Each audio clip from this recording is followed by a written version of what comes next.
After seeing this image popping on countless times everywhere I laid my eyes on, I succumbed into my curiosity and found out that it was not a parody of Oshinoko's characters, I and you know who, as I initially believed. I mean, just look at this panel from this side, can you blame me? But a different manga made by Oshinoko's artist, Yokoyari Mengo, whose character designs are surprisingly samey, not gonna lie. You tell me this isn't I right here and this isn't you know who, but I digress. This fine lady is part of a classic Mengo one-shot, and by that I mean filled with depression and, of course, porn, named Neo-Dachi Wife. A story about two young adults that share the passion for the otaku culture, and like all the otaku degenerates, their dreams revolved around that culture. N was an aspiring manga artist, while Yumi wanted to become a voice actress. They both had a crush on each other, and under the pretext of a cosplay shooting, they ventured into a love hotel to eventually do the deed. Only for this guy to say this. I'm not making this shit up. He insulted her coochie. And as funny as that may be out of context, it did spiral into one of the most depressing outcomes I have read in recent times. So Yumi got offended by that coochie remark, understandable, and that obviously put an end to the relationship. But a little vengeance was due to happen, right? You can't insult someone's coochie and not receive a sting back, now can you? So how does Yumi execute her revenge? She screws all of N's friends. Yo, what the f? On a scale of 1 to 10, that's quite a 10 out of 10 revenge, not gonna lie. Now this event left N all alone, and from that point onwards his life has gotten worse and worse and worse. He hates women, 3D that is. He was hurt so bad that now he cannot trust another woman again, 3D that is. But it's time for 2D women, oh yeah. And does fulfill his dream of becoming a manga artist, just not the conventional type, but in the process he isolates himself from real people and finds peace and other things in his 2D creation Miyu. Yumi, on the other hand, grows to live a normal life far from the otaku culture until she stumbles upon a doujin made by someone she knows. And that's when we get the punchline of the story. N was Yumi's first love. N hurt her a bit, she hurt back, and that's youth foolish drama, no big deal. She moved on to better things while N keeps being stuck in a destructive mental state. End of story, no happy ending. In fact, Yokoyari Mengo does not do happy endings. She really has a taste for the bittersweet, and that, strangely enough, complements her stories wonderfully. Because the topics of her stories are centered around bad decisions. And like in real life, making a couple bad decisions is more likely to spiral into a bunch of bad decisions rather than learning from and overcoming them. Plus Mengo, man, she loves her degenerate sexual themes. If you pick up one of her stories and find nothing sexual in the first 3 chapters, then you gotta double check the author, my friend, because Mengo isn't subtle. There's got to be something at least suggestive in it. She made this one shot called Kawaii, cute.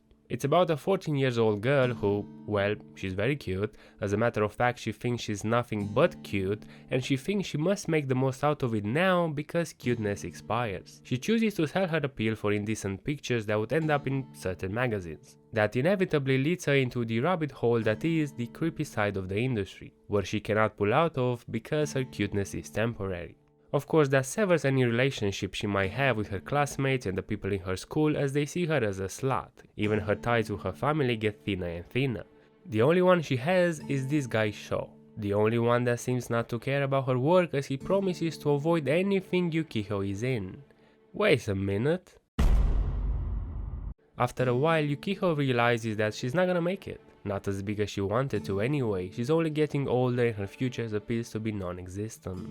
This shaky career is all she has and it's too late to change anything. The punchline for this one-shot revolves around the Pavlovian response, which is basically a conditioned response. For example, my dog knows she's going on a walk when I pick up her leash. She conditioned herself to associate the leash with a walk. She might hear the sound of it, might see me pick it up, she conditioned herself to react to that. Similarly, Yukiko conditioned herself to react positively whenever someone calls her cute. Call her cute and she'll do whatever you want, and this is why she cannot quit. It's a very bleak story centered around a bad decision where a happy ending is just a fairy tale. But that's Mengo's style. Now, despite her depressing approach on stories, her topics and execution are very realistic. They're the type of stories that make you say, I know a person like that, or I've been like that. She focuses a lot on topics that are a bit darker, sometimes a bit more, but they are also common. Things that people have been through or considered at some point in their lives, or even thoughts that cross their minds. She made this one shot called I Want to Become a Wolf, which has nothing to do with becoming a wolf or anything furry related, do not worry, it's a metaphor. It's about a gentle and pure looking girl who can't break away from her appearance stereotype. You know, the protect and care looking type. She's pigeonholed by her appearance and she feels condemned to be someone she's not. She's frustrated and resents the world for it. And let me quickly make an analogy here. Imagine you're training to become a boxer. That's your dream. But you have a baby face that shouts, I never threw a punch in my entire life. Now, that has nothing to do with your skills or ability to become a boxer, right? But people are less likely to take you seriously because you don't look the part. You don't look as tough as a boxer would. But is that gonna stop you from following your dream? That's the theme of this one shot.